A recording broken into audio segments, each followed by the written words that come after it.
yılın otomobili, yılın en iyi tasarımı, yılın en iyi elektrikli otomobili.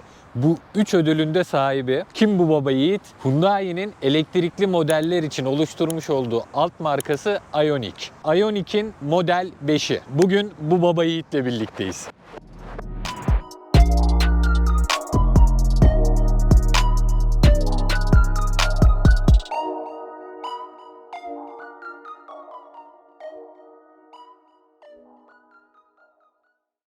Çok ilginç bir tasarımı var. Çok dikkat çekici bir tasarımı var. Hemen tasarımla başlayalım. Şimdi ilk önden baktığımızda %100 elektrikli bir otomobil olduğu için bunda da ön panjurumuz yok. Kapalı.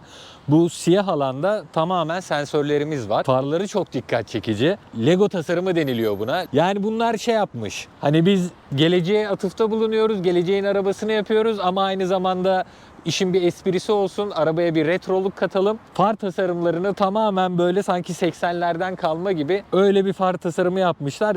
Çok dikkat çekici gerçekten. Çok güzel duruyorlar. Yan tarafa baktığımızda ise 19 jant lastiklerimiz var. Kapı kollarımız gömülü. Tesla'dan alışık olduğumuz artık bu yani normal orta sınıf segmentlere bile gelmiş bir özellik oldu. Yani kapı kollarımız gömülü, yaklaştığımız zaman bu şekilde açıyoruz. Arka tarafına bakalım bir de. Arka farlar çok dikkat çekici özellikle. Yani bunları hem akşam gördüğünüzde hem de gündüz gördüğünüzde ya bu araba neymiş diye dönüp bir daha bir bakıyorsunuz.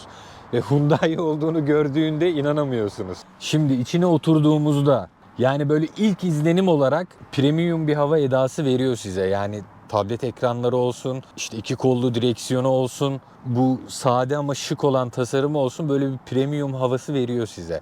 Dokunduğunuzdaysa sağa sola yani hissiyatı, malzeme kalitesi premium değil ama kesinlikle böyle kötü dandik bir malzeme de kullanmamışlar. Orta üst segment denilebilir yani. Ben bu model için, bu araba için gayet güzel bence malzeme kalitesi. Şimdi arabamızı çalıştırdığımızda bizi iki tane büyük tablet ekran karşılıyor. İkisinin de boyutu aynı. 12.6 inç. Ve her bilgiye bu iki ekrandan erişebiliyorsunuz zaten. Görüntü kalitesi çok iyi. Çözünürlüğü çok iyi. Aydınlatması çok iyi. Ve yandaki ekranın dokunmatiği gerçekten çok iyi. Hiçbir şekilde öyle bir takılma, tutukluk yapmıyor. Şimdi direksiyonumuzda mesela drive modunu direksiyona koymuşlar. Süper sport arabalara biraz özenmişler diyelim. Buradan ayarlıyoruz drive modumuzu. 3 modumuz var. Eco mod, normal mod ve spor mod. Vitesin konumlandırılması çok güzel. Bunu ilk başta eski o Amerikan arabalarındaki kollu vites gibi zannediyorsunuz. Ki ben de öyle zannettim. Aşağı yukarı çekmeye çalıştım. Gelmedi ama. Yandaki tuştan sağ sol yaparak ayarlıyorsunuz. Onun konumlandırılması çok güzel. Bu ilk başta şey oluyor. İlk bir kafanız karışıyor. Alışması zor oluyor. Ama alıştıktan sonra inanılmaz pratik. Yani hemen geriye hemen ileriye arabayı çok pratik bir şekilde hareket ettirebiliyorsunuz. Güzel olmuş bunun konumlandırılması da. Şimdi onun dışında zaten klima kumandalarımız burada. Bunlar da dokunmatik ve klima kumandalarının dokunmatik hassasiyeti de güzel. Algılaması, hissiyatı güzel yani. Hemen algılıyor. Hemen yukarısında gene fiziksel tuş koymuşlar. İşte navigasyona, haritaya, kameraya buradan ulaşabiliyorsunuz. Öyle bir kolaylık da yapmışlar. Orta panelde zaten hiçbir şey yok. Tamamen ferah bir alan sunuyor size. Genel olarak arabanın içi böyle. Güzel duruyor yani bir bütünsel olarak baktığınız zaman güzel bir tasarımı var. Göze güzel gelen bir tasarımı var ve kullanışlı da. Şimdi sürüşe geçmeden önce şu bilgileri vereyim. Bu arabamız 4 çeker, 487 kilometre menzil sağlıyor. Bataryalarımız %100 doluyken. 320 beygir gücümüz var. 605 Nm'de torku var bu arabanın. Şöyle güzel bir yanı var bir de bu araba şarj olurken hızlı şarjda 800 Watt'ta 5 dakikada 100 kilometre menzillik mesafeyi bize dolduruyor bu araba. Şimdi sürüşe geçebiliriz. Yani ben de merak ediyorum sürüşte bize neler vaat edecek. Merak ediyorum çünkü yani bu elektrikli arabalar iyiden iyiye hayatımıza artık girdi, giriyor, girmeye devam edecek. Ve gelecek bunlar da artık bunlar klişe oldu bunları söylemek bile. Ve güzel performansları var. Yani işin güzel tarafı orası. Sanki sürekli bir süper sport araba sürüyormuşsun gibi bir his oluyor elektrikli araba sürerken. Bakalım bu arabada ne olacak? Neler vaat ediyor bize görelim Hyundai'miz. Hyundai'ye bak sen ya. Evet sürüşte devam edelim. Şimdi bunu uzaktan görünce diyorsunuz ki ha bu araba bir hatchback. Sonra yaklaşınca diyorsunuz ki yok bu crossover'mış. Ondan sonra içine binince diyorsunuz ki ya bu bayağı bir genişmiş. Herhalde minivan bu. Sonra sürüşe başlayınca diyorsun ki ya yemişim hangi sınıftan olduğunu. Yani Hyundai'ye bak ya, neler yapmış yani. Nasıl bir araba yapmış. Hyundai dediğin i20 olur, Accent olur, hadi en iyi Tucson olsun. Yani bu nedir be kardeşim ya? Yani Hyundai Amerika'da öyle hakim bir marka değil. Yollarda çok fazla Hyundai arabası göremezsiniz. Navigasyonu da otomatikman uyarıyor. Navigasyonu açmadığım halde uyarıyor. İleride diyor trafik kamerası var, dikkat et. Ne diyorduk? Yani Hyundai'yi Amerika yollarında çok fazla göremezsiniz. Yani burada böyle baskın bir marka değil. Ama bu modeli çok fazla görüyorum. Yani bu kesinlikle Amerika'da tutturmuşlar bu modeli. Bence bizim ülkemizde de eğer böyle fahiş fiyatlar olmazsa kesinlikle tutar. Sadece böyle saçma sapan fiyatlar olmasın yeter. Fiyat demişken buradaki fiyatı, bu araba şu an kullandığım araba sıfır bir araba, 2022 model ve bunun fiyatı 44 bin dolar. O kadar, 44 bin.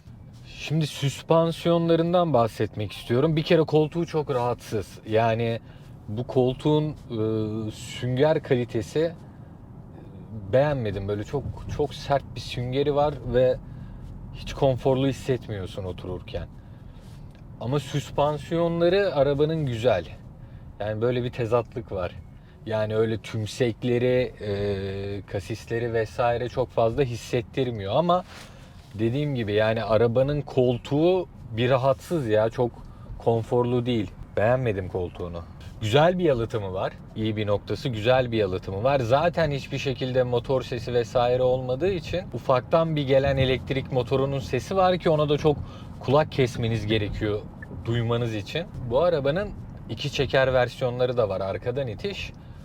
Onu bilmiyorum nasıldır ama bu 4 çeker versiyonu yol tutuş konusunda da gayet iyi.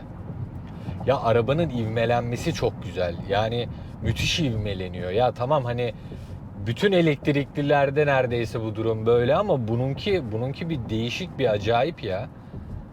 Yani gaza gelmişler, drive modunu direksiyona süper sport gibi koymuşlar dedik ama bir sebebi mi vardı acaba? Yani elektrikli arabalardaki bu hisse bayılıyorum ya. Yani gaza dokunduğunuz gibi ne varsa veriyor güce. Ve sen bunu hissediyorsun, yani sonuna kadar hissediyorsun. Mesela burada çok fazla elektrikli araba kullanılıyor. Çünkü yani buna özel bir altyapı da var. Her yerde şarj istasyonları var. Her yerde bakım onarım servisleri var. Maliyetler ona göre düşmüş durumda. Talep de var. Yani kullanıcı tarafından talep de var.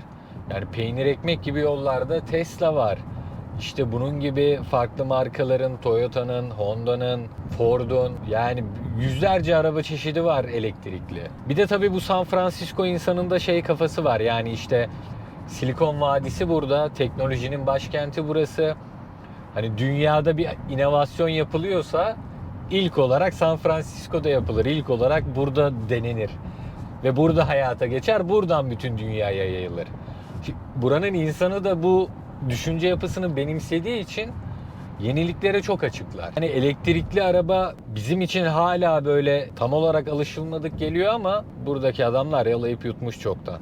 Ya Hyundai yani bu arabayla kendini aşmış diyebilirim. Yani Türkiye'de çok fazla Hyundai kullanmışlığım var ve şunu söyleyebilirim, bu arabanın Hyundai ile falan alakası yok. Bu başka bir seviye olmuş.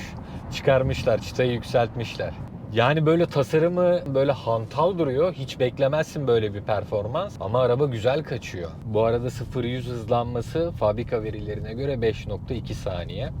Yani burada 0-100 deneme şansım maalesef ki imkansıza yakın.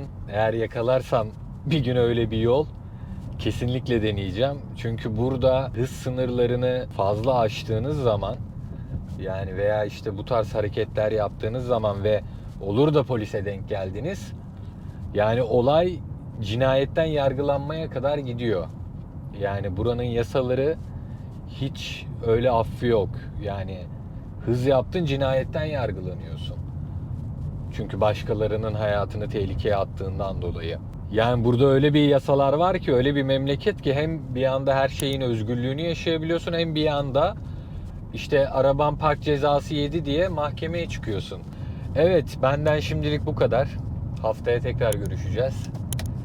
Vallahi beğendim ben bu arabayı ya. Şaşırttı beni yani. Gerçekten şaşırttı. Hiç böyle bir performans, böyle bir kalite beklemiyordum. İyiymiş. İyiymiş. Hyundai'ciyim.